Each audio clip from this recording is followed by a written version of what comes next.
परी और बूढ़े किसान की कहानी। परिचय। एक छोटे से गांव में जहां सब कुछ साधारण था, वहां एक बूढ़ा किसान अपने परिवार के साथ रहता था। उसके पास एक बंजर जमीन थी जो कभी भी उपजाऊ नहीं हो पाई। किसान दिन रात मेहनत करता था, लेकिन जमीन पर कभी कोई फसल नहीं उगती थी। उसका चेहरा चिंता से भरा हुआ रहता था, क्योंकि उसके पास कुछ भी नहीं बचा था। एक शाम जब सूरज ढल चुका था और आसमान में रंग बिखर रहे थे, बूढ़ा किसान अपनी बंजर जमीन पर बैठा था। तभी अचानक एक चमत्कारी घटना घटी।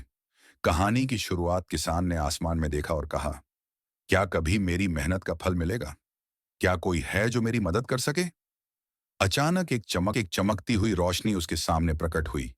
उस रोशनी से एक सुंदर परी निकली, जो नीले रंग की बहती हुई पोशाक पहने थी और उसके बड़े चमकते हुए सफेद पंख थे।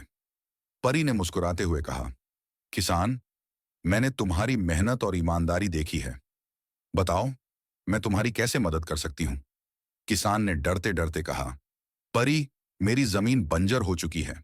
मैं चाहता हूं कि यह फसल देने योग्य हो, ताकि मैं अपने परिवार और गांव वालों का पेट भर सकूं। परी ने कहा, अब तुम्हारी जमीन हमेशा उपजाऊ रहेगी, लेकिन एक शर्त है। तुम्हें अपनी फसल का कुछ हिस्सा जरूरतमंदों को देना होगा।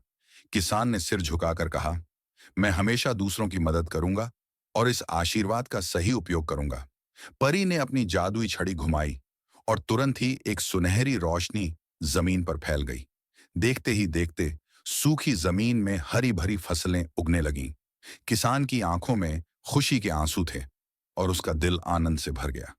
परी ने कहा, अब तुम्हारी जमीन हमेशा उपजाऊ रहेगी, लेकिन एक शर्त है। तुम्हें अपनी फसल का कुछ हिस्सा जरूरतमंदों को देना होगा। किसान ने सिर झुकाकर कहा, मैं हमेशा दूसरों की मदद करूंगा और इस आशीर्वाद का सही उपयोग करूंगा।